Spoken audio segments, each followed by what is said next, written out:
Hi plant people, good day and welcome back to our YouTube channel, Marjan's Garden.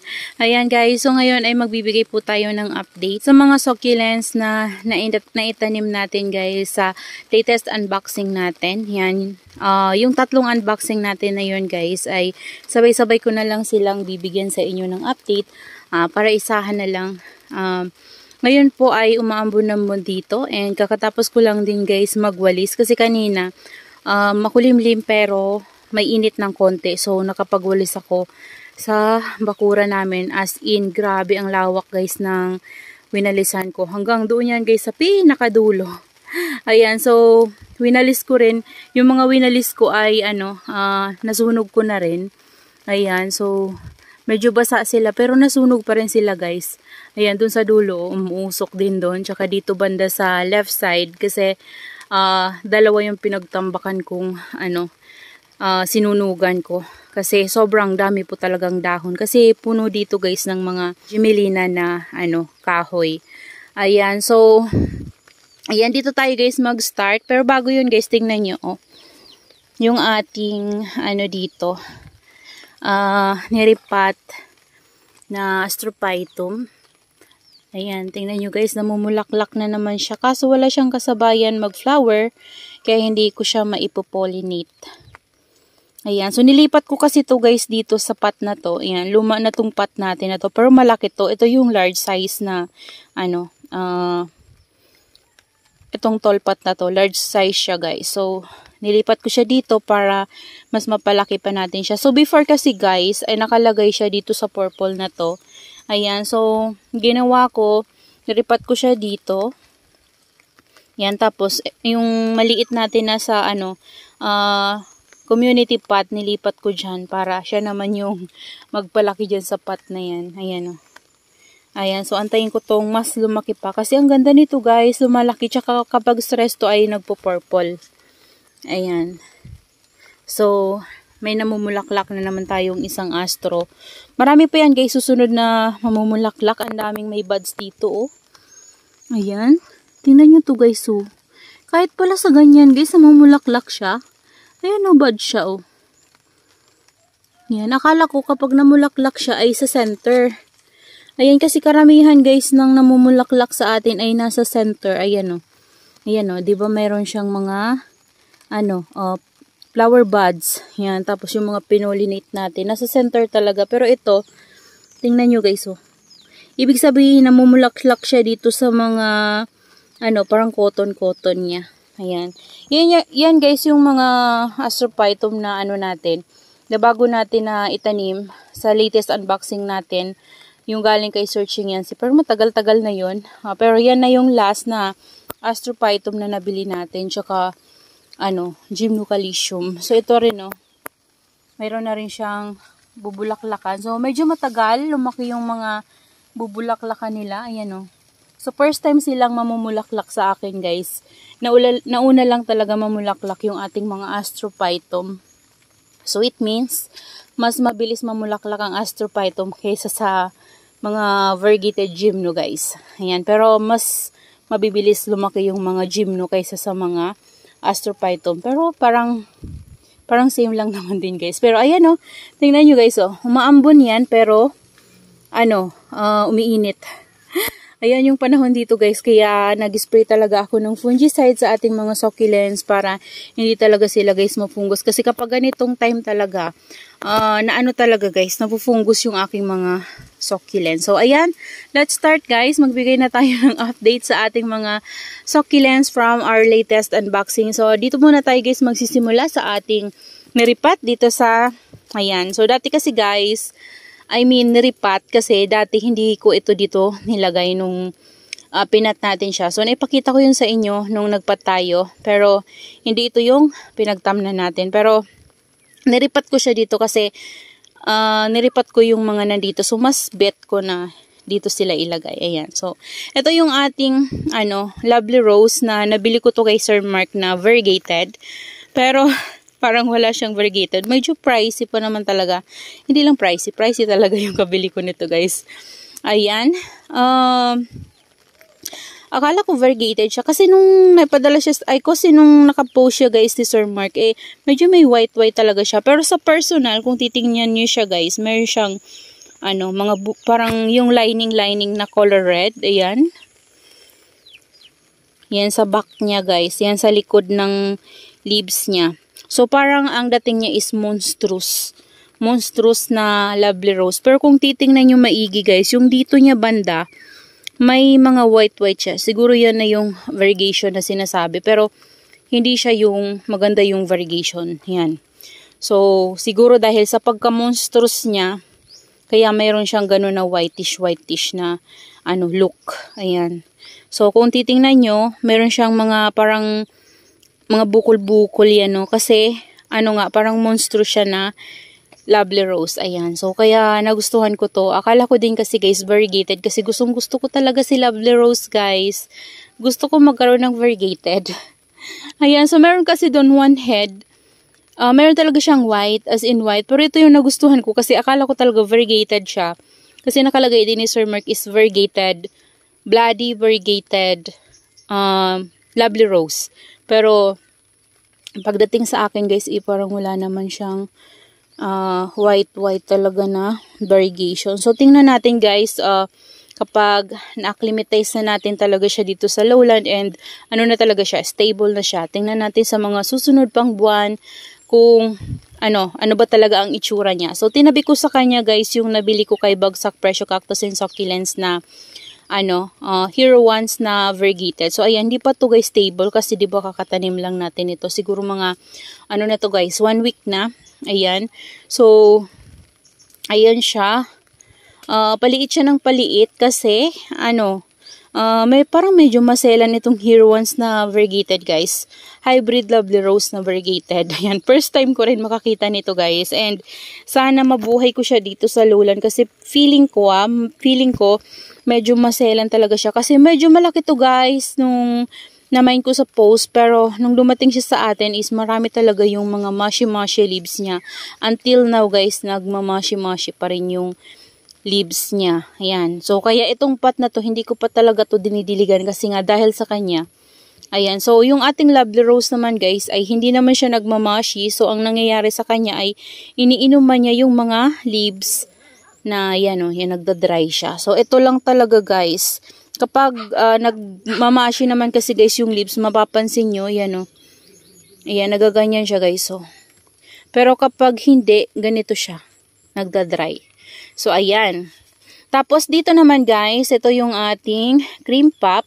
Ayan, 2 heads lang naman to guys. Ayan natanggalan to ng mga leaves. So, yung leaves niyan guys ay pinopropagate ko na. So, ayan.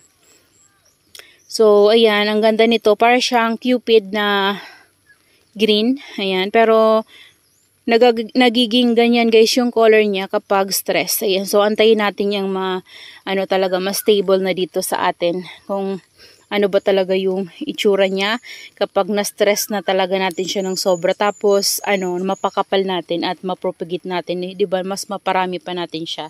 So, magsimula tayo sa konti. Ayan, kasi medyo pricey din guys yung ganito. Kasi, rare din ata to guys. Yan. Parang rare din yan. Pero ngayon, parang medyo naging okay na yung price siya compare sa dati. Talaga, price ito nung nakaraan pa. Pero ngayon, medyo mura-mura na lang siya ng konti. Ayan. So, dito naman banda, nandito yung ating mga naitanim last time. So, natanggal ko na guys yung mga nakatanim ko sa maliliit kasi naganap ako ng paraan para mapagkasya ko sila dito. Para walang nakapatong. Ayan. Pero meron pa rin isang nakapatong dun guys. Dalawa. Ayan. So, ito yun sila guys. Ayan. Ito. Ayan. So, kailangan na nila ng dilig. Actually, hindi pa ako nagdidilig talaga sa kanila guys. Ayan. Tsaka, gusto ko rin kasi sabay-sabay sana sila diligan. Kaso, kailangan na nito ng dilig. So, yung lang hindi natin didiligan. Yung variegated lovely rose and yung Hero Ones. Kasi baka mamaya mapano kasi parang maselan talaga si hybrid. Ayan. So, ito naman yung madiba na free sa atin ni Sir. Ayan. Nakalimutan ko guys yung name nito. Ayan. So, pag nakuha ko yung mga name nila, ilalagay ko yan dyan guys. Maglalagay tayo ng tag. Ayan. So, yan sila. Yung dalawa. Free yung isa guys. Ayan, suma diba? Free ni Sir Mark. Tapos ito, galing yan kay Succulent Valley. Ayan, so, dito banda, nilipat ko yung iba guys. Ayan, ito yung galing kay Sir Mark. Parang si ano to, si Missing You. Parang si Missing You ata. Ayan, set ko yan guys, nabili eh. Ayan. Tapos, ito, yung ating Roomba from Bagsak Presyo Cactus and Succulents. And this one, galing kay Sir Mark, yung ating Peach Snow. Ayan. Tapos, ito naman, si Chuensis. Yun nata yung name nun, guys. Ayan, may flower stalk siya. Hindi ko tinatanggal. Tingnan ko, guys, kung ano yung flower niya. Ayan. So, dyan ko siya nilipat. Ayan. Niripat-ripat ko sila, guys. Ang dungis ng pat nila, kasi yung nagsinusunog ko, guys, nalipad-lipad yung mga, ano nila, yung ash. Ayan. So, ito yung variegated natin na Mendoza. Ayan. Okay naman siya, guys.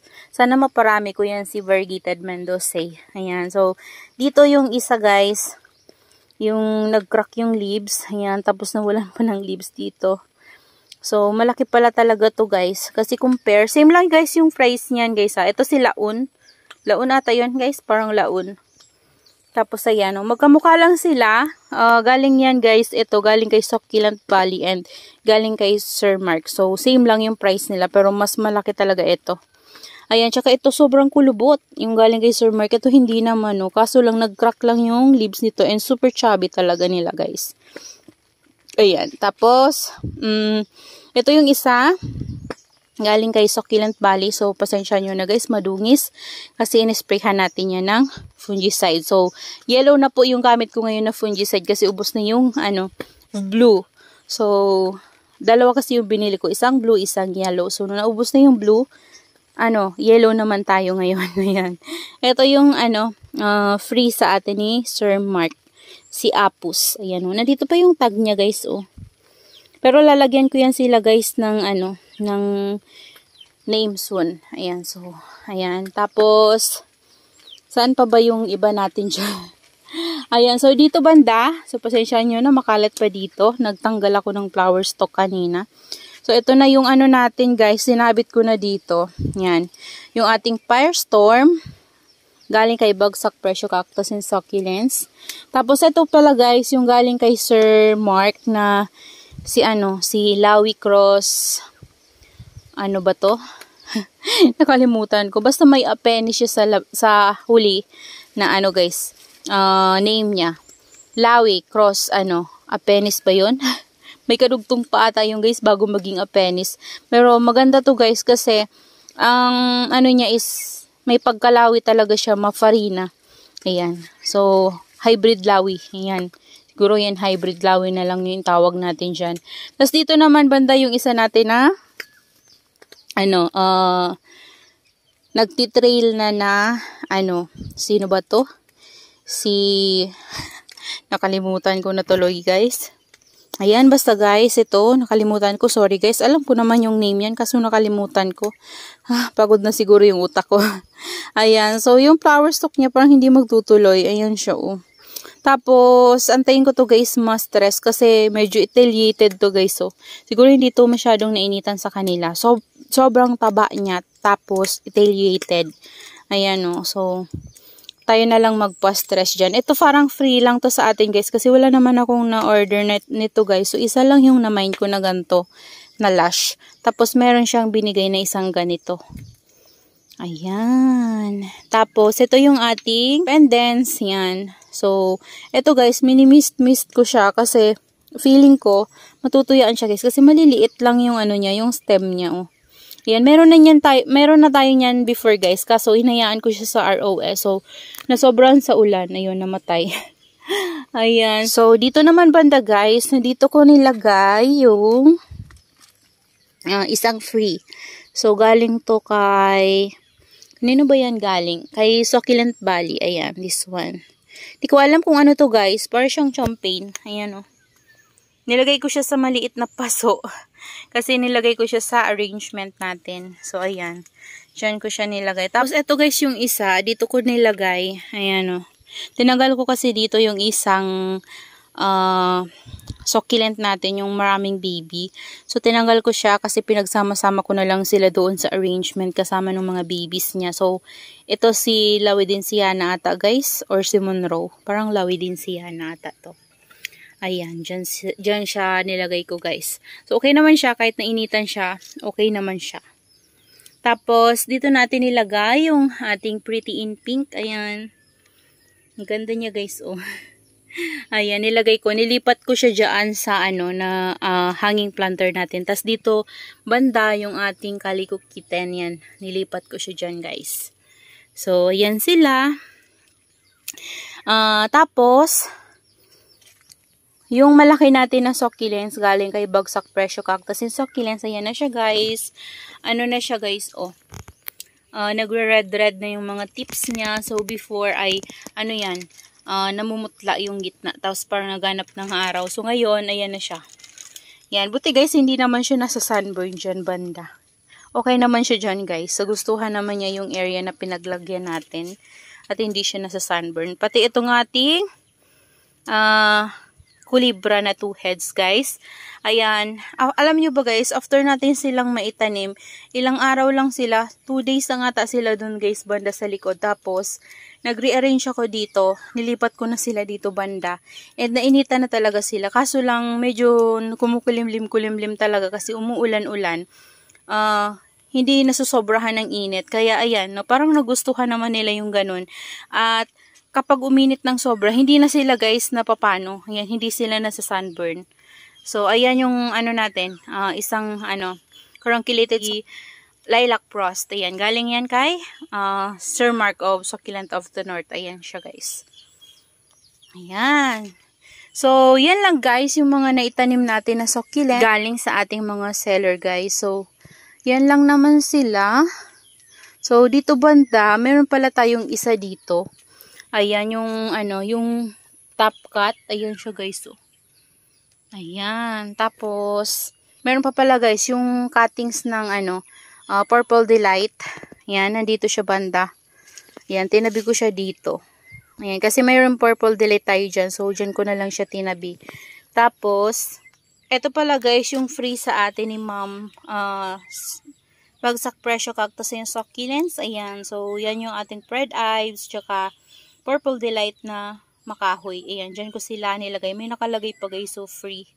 Ayan. Yan lang guys, yung mga succulents na naitanim natin galing sa ating latest unboxing.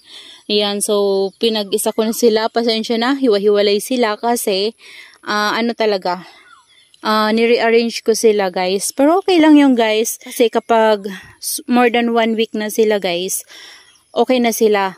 Pwede ko na silang isama sa pag-aalaga ko ng mga dati natin na succulents dito. So, kapag ganon, sunod na dilig niyan guys ay sama-sama na sila kapag dinidilig ko. So, ayan. Ganon naman guys yung ginagawa ko lahat sa aking mga succulents. So, para sa mga magtatanong pala, kapag kahit na paulit-ulit tayo guys na sinasabi ko to sa inyo, pero syempre, hindi naman lahat ng nanonood sa atin ay napapanood yung video natin last time. So, ulitin ko pa rin sa mga bago nating succulents na itanim. After ko po silang maitanim ay pinapaarawan ko na po sila simula umaga hanggang 10 AM po yon. Tapos kapag tanghali na po ay meron tayong net na nilalagay sa taas. So, shaded po sila kapag 10 pasado na pataas. So,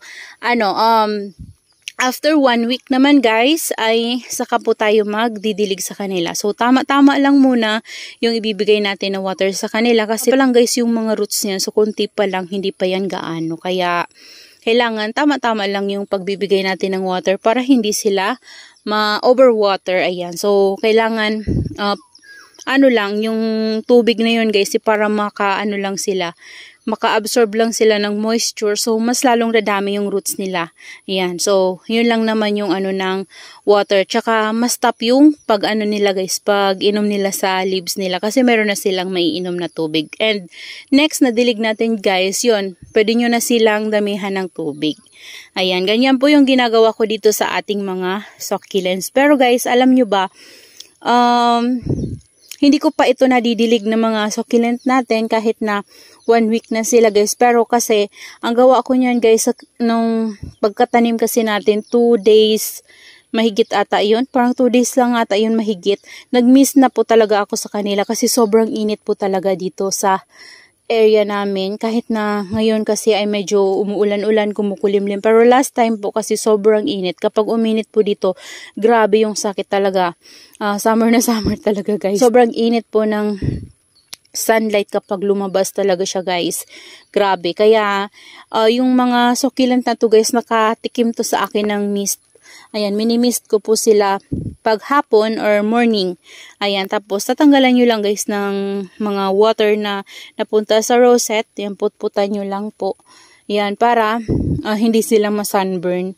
Lalo na kapag kahit na umaga lang guys yung matanggap nila na sunlight hanggang 10 AM. Pag 10 AM po kasi malakas na talaga yung init. Kaya maganda pa rin na tatanggalan natin sila ng excess water sa top. Yan, para iwas na din guys sa crown rot. Ayan. So, hindi naman po yun guys makakasama sa kanila yung misting na ginagawa ko. Kasi, na-try ko na din naman yun sa kanila guys. So ngayon, okay naman sila guys kahit na ganun. Ito lang talaga, medyo maselan to. Kaya hindi pa ako nagdidilig. So, bali ito, minist ko lang talaga sa puno. Pero yung mist naman kasi na yun guys, ay hindi naman yun bumababa talaga sa bumababa sa ilalim. So, dyan lang yun sa top. Yan, parang ma-press ko lang ba sila. Ganon. Tsaka malinisan yung mga leaves nila sa alikabok. Ayan. So, that's all for today's video guys. And I hope you enjoy watching and see you on my next vlog. Happy gardening everyone! Bye-bye!